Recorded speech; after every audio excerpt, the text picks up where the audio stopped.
Hello friends, welcome in smart education academy. Friends, आज हम लोग एक छोटा सा टॉपिक है रिफ्ट वैली, तो इसको डिस्कस करेंगे। तो देखिए, रिफ्ट वैली क्या है पहले शॉर्ट में समझ लेते हैं। तो मान लीजिए दो ऊंची ऊंची दीवारें हैं और उसके बीच में एक धंसा हुआ स्थान है, तो इसे हम कहेंगे भ्रंश, यानी कि जिसे मैंने दीवार का नाम दिया। तो एक तरह से दो भ्रंश हैं जो कई किलोमीटर दूर तक फैले हुए हैं और उनके बीच में एक धंसा हुआ स्थान है। तो इसको आप माइंड में ऐसे इमेजिन कर सकते हैं जैसे कि एक सुरंग हो जिसकी कोई छत ना हो।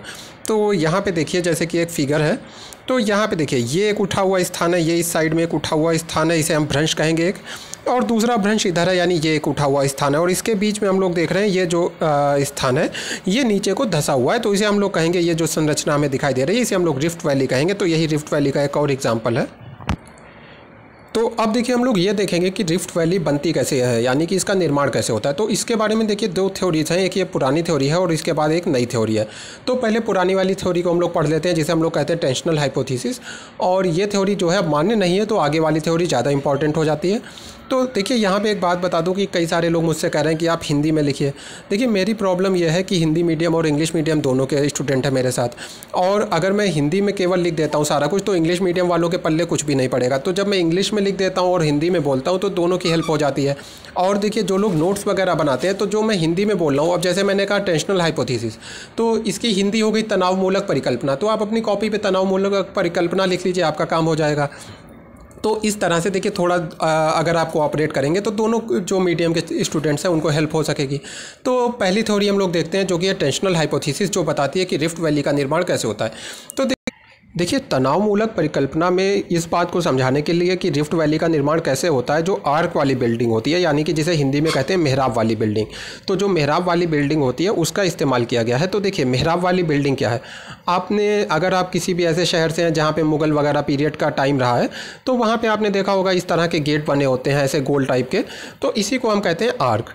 तो इस तरह के, अब मान लीजिए एक बिल्डिंग है, तो इसके बारे में ये कहा गया कि मान लीजिए इसमें किसी कारण से ये जो ऊपर वाला भाग है, इसमें ऊपर वाले भाग में यानी इस पार्ट में दरार पड़ जाती है। तो यहाँ पे देख लेते हैं, चलिए मान लीजिए यहाँ पे एक दरार पड़ गई, तो अब क्या होगा, देखिए नीचे का जो भाग है वो तो खाली है, तो क्या होगा, ये वाला जो पार्ट है ये नीचे खिसक जाएगा, यानी कि यहाँ पे जो ईंटें लगी हैं वो कुछ नीचे खिसक जाएंगी, तो एक गैप सा दिखाई देने लगेगा।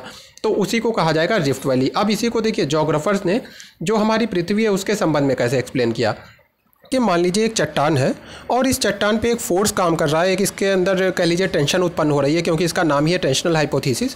तो इस तनाव के कारण क्या हो रहा है कि ये चट्टान विपरीत दिशाओं में खिसक रही है, यानी कि इसका एक भाग जो है, ये मान लीजिए चट्टान दो भागों में टूट जाती है और एक भाग इस साइड को जा रहा है और दूसरा भाग इस साइड को जा रहा है। तो जाहिर सी बात है, अब देखिए ये जब दोनों जो पार्ट हैं ये दूर दूर हो जाएंगे, एक पार्ट इधर हो जाएगा, दूसरा पार्ट इधर हो जाएगा, तो बीच में आपको एक गैप दिखने लगेगा, तो रिफ्ट वैली का निर्माण हो जाएगा। तो ये टेंशनल हाइपोथेसिस है जिसके बारे में जोग्राफर्स ने कहा।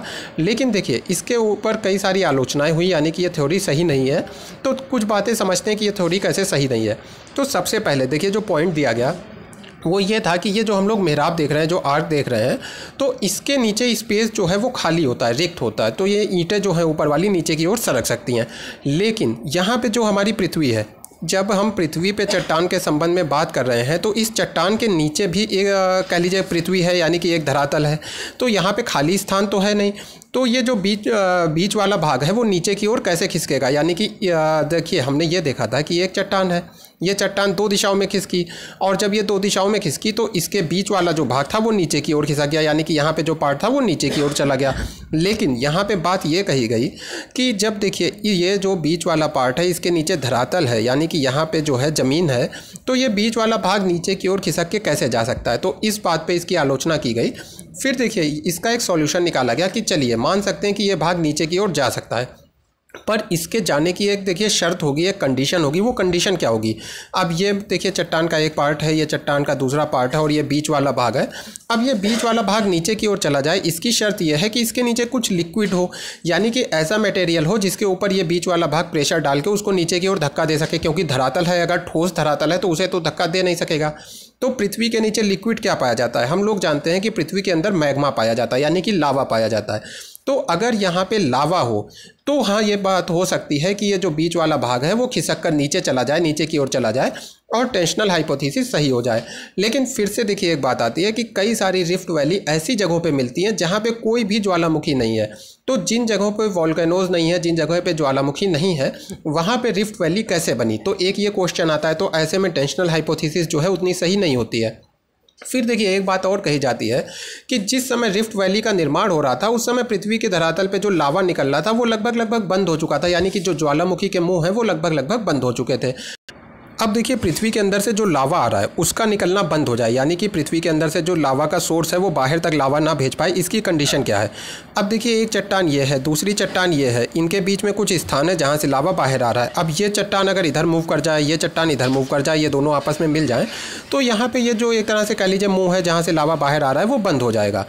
पर अब देखिए जो हमारी टेंशनल हाइपोथेसिस है वो क्या कहती है कि ये वाली जो चट्टान है वो इधर जा रही है और जो दूसरी चट्टान है वो इधर जा रही है। तो जब ये दोनों चट्टानें एक दूसरे के विपरीत दिशा में जा रही हैं, यानी कि यहाँ पे गैप बढ़ता जा रहा है, तो जो लावा है वो बाहर आ सकता है। जबकि जो शोध है वो कहता है कि जब रिफ्ट वैली का निर्माण हुआ तो लावा जो है पृथ्वी के बाहर आना बंद हो गया था। तो ऐसे में ये फिर से एक कॉन्ट्राडिक्टरी बात हो जाती है। तो इस तरह से जो टेंशनल हाइपोथेसिस है इसकी कई सारी आलोचनाएं हैं, जिसकी वजह से आज का जो समय है, जो वर्तमान समय है, इसमें ये मान्य नहीं है। अब देखिए जो दूसरी थ्योरी है जो आजकल ज़्यादा मान्य है लेकिन ये भी पूरी तरह से मान्य नहीं है, तो इसे कहते हैं कंप्रेशनल हाइपोथेसिस और इसकी हिंदी होगी संपीडनात्मक परिकल्पना। तो कंप्रेशनल हाइपोथेसिस दी गई है ईसी बलार्ड के द्वारा। तो नाम याद रखिएगा, बाई चांस कह दिया जाए कि बलार्ड की थ्योरी तो आप कन्फ्यूज़ हो जाए, तो कंप्रेशनल हाइपोथेसिस या संपीडनात्मक परिकल्पना के बारे में आपको लिख के आना है। तो चलिए देख लेते हैं ये क्या है। देखिए पहली वाली जो थ्योरी थी, जो टेंशनल वाली थी, उसमें कहा जा रहा था जो चट्टान है उस पर इस तरह से बल काम कर रहा है। इसमें क्या कहा जा रहा है कि जो हॉरिजॉन्टल फोर्स काम कर रहा है, यानी कि जो क्षैतिज बल काम कर रहा है वो इस तरह से कर रहा है, यानी कि ये दोनों चट्टान के जो भाग हैं, यानी कि ये वाला पार्ट और ये वाला पार्ट, इन पे इस तरह से प्रेशर पड़ रहा है कि ये एक दूसरे की तरफ आ रहे हैं। तो अब देखिए ये जो बलार्ड की थ्योरी है इसके 3 भाग हैं, यानी भाग ए, भाग बी, भाग सी। तो 3 पार्ट में इस थ्योरी को एक्सप्लेन किया गया है। तो देखिए भाग ए में क्या होता है। अब मान लीजिए ये एक हमारी चट्टान है यहाँ पे, और ये इस चट्टान पे अब देखिए एक हॉरिजॉन्टल फोर्स काम कर रहा है जिसे हम लोग हिंदी में कहेंगे क्षैतिज बल। तो क्षैतिज बल इस तरह से काम कर रहा है जो इसके दोनों कोनों को ढकेल रहा है। तो अब ऐसे में क्या होगा, देखिए इसकी एक क्षमता होगी, यानी कि तनाव सहने की इसकी चट्टान की एक क्षमता होगी, जिसके बाद इसमें क्या होगा कि एक तरह से एक दरार आ जाएगी। तो देखिए जो ये इसके ऊपर एक तरह से दबाव पड़ रहा है उसे हम लोग कहते हैं पार्श्ववर्ती संपीड़न।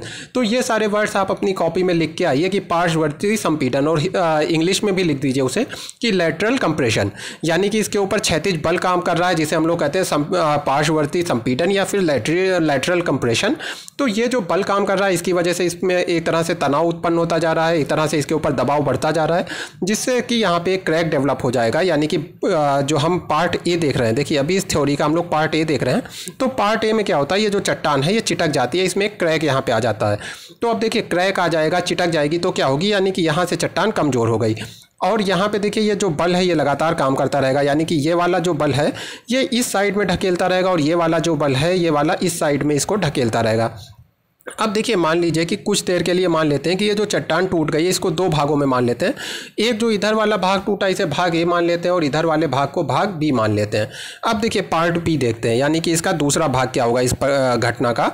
पार्ट बी में क्या होगा, देखिए ये जो पूरी चट्टान है इसके टूटने से ये जो भाग ए बना है ये ऊपर को उठ जाएगा। ऐसा क्यों होगा, देखिए हम लोग देखते हैं अगर 2 ट्रेन आपस में एक दूसरे के सामने बहुत तेज़ी से आएँ तो क्या होता है कि जब वो टकराती हैं तो एक गाड़ी का इंजन दूसरी गाड़ी के ऊपर चढ़ जाता है बहुत दूर तक।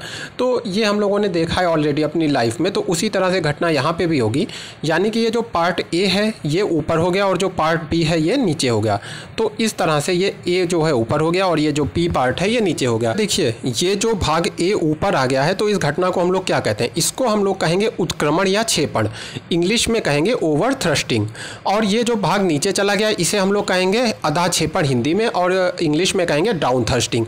तो भाग ए जो है इसकी ओवर थ्रस्टिंग हो गई, यानी कि उत्क्रमण हो गया या फिर क्षेपण हो गया, और जो भाग बी है इसकी डाउन थ्रस्टिंग हो गई, यानी कि एक तरह से कह लीजिए कि आधा क्रमण हो गया या फिर कह लीजिए कि आधा क्षेपण हो गया।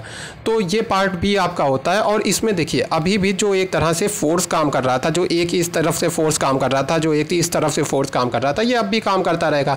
तो थोड़े समय के बाद क्या होगा, यानी कि एक तरह से कह लीजिए ज्योग्राफी की लैंग्वेज में कि कुछ समय के बाद ये जो हमारा पार्ट बी है इसमें भी एक फॉल्ट आ जाएगा, इसमें भी एक क्रैक आ जाएगा, क्रैक कहना चाहिए, तो ये मान लीजिए यहाँ पे एक क्रैक पड़ गया, यानी कि जो भाग बी है इसमें भी एक क्रैक पड़ गया, तो ये वाला भाग बी है और इधर वाला जो भाग है अब हम लोग इसे सी कह लेते हैं। तो इस तरह से जो पहले एक पूरी चट्टान थी उसका भाग ए हुआ, फिर जो भाग बी था उसमें भी एक क्रैक पड़ गया जिससे कि भाग बी और भाग सी बन गए।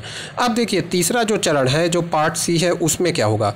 अब जो पहले घटना हुई थी वही घटना फिर से हो जाएगी, यानी कि देखिए भाग ए जो है वो ऑलरेडी ऊपर है और जो भाग बी है वो नीचे है, और वही भाग सी जो है ये भी ऊपर उठ जाएगा। वही जो मैंने आपको ट्रेन वाला एग्जांपल बताया है, जो इसके ऊपर संपीड़नात्मक बल काम कर रहा है, यानी कि एक जो लैटरल कंप्रेशनल फोर्स इसके ऊपर जो काम कर रही है, जो एक हॉरिजॉन्टल फोर्स इसके ऊपर काम कर रही है, तो इसकी वजह से जो पार्ट सी है ये भी ऊपर उठ जाएगा। और जब ये भी ऊपर उठ जाएगा तो हमें जैसा कि दिखाई दे रहा है ये जो भाग बी है ये नीचे की ओर धंसा है और भाग ए और भाग सी जो है ये ऊपर की ओर उठे हुए हैं। तो यही तो हमारी एक रिफ्ट वैली होती है, यानी कि दो भाग ऊपर की ओर उठे हुए हैं और बीच में एक नीचे को धंसा हुआ भाग है। तो इस तरह से बलार्ड ने जो है कंप्रेशनल हाइपोथेसिस या कह लीजिए कि जो संपीड़नात्मक उनकी एक परिकल्पना है उसके माध्यम से बताने की कोशिश की है कि रिफ्ट वैली कैसे बनती है। पर जैसा कि मैंने पहले कहा कि इसमें भी काफ़ी सारे एक तरह से क्वेश्चन खड़े किए गए हैं, पर फिर भी अभी तक की जो सबसे ज़्यादा मान्य थ्योरी है तो वो यही है। तो फ्रेंड्स आई होप आपको ये जो पूरा टॉपिक है समझ आ गया होगा। मैं आपसे रिक्वेस्ट करूँगा कि आप इस वीडियो को लाइक करिए, शेयर करिए एंड इस चैनल को सब्सक्राइब करिए। Thank you friends.